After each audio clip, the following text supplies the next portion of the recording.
story in the Gospels about a friend of Jesus's named Lazarus.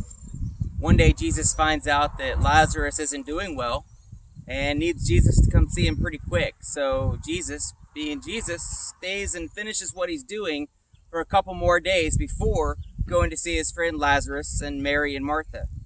So Jesus gets there and Lazarus has already been dead for 4 days. So Jesus says to Martha, "Your brother's going to rise again." Martha's brother died 4 days ago and is buried, and Jesus comes along late to the party and says, "Your brother's going to rise again." He says, "I am the resurrection and the life. He who believes in me will live even if he dies, and everyone who lives and believes in me will never die." Do you believe this? There's a lot of chaos going on around us. The virus, the fear of our health, fear for our friends and our family. Some people are losing jobs, getting laid off, and have financial concerns, and we're afraid. And Jesus comes along and says, "Hey, it's fine. I've got this." And that's not necessarily the message we want to hear. We know that's true.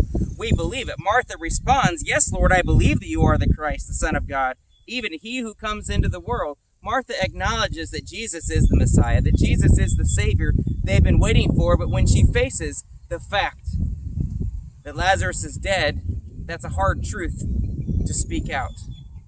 And that's what we need to do. We need to set aside our fears. Take care of your business, but set aside your fears and trust in that truth that Jesus told Martha. "I am the resurrection and the life.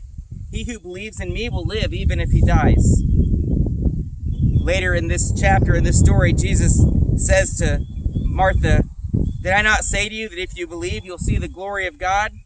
So they moved the stone away from the tomb where Lazarus was buried.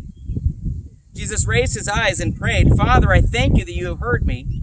I knew that you always hear me, but because of the people standing around, I said it, so that they may believe that you've sent me." And then he cried out in a loud voice, "Lazarus, come out." Lazarus has been dead for 4 days. Jesus comes and tells him everything is okay, goes to the tomb, they roll the stone away, and Jesus says, "Lazarus, come out." So Lazarus comes out, wrapped up in the burial cloths. He's been dead for 4 days, and Jesus raised him from the dead. Do you think Jesus can take care of the problems that we're facing in our world today? I'm sure he can. Friends, let's stay faithful, let's take care of one another, and let's trust in God to be the God that he's always been. Take care and have a great week.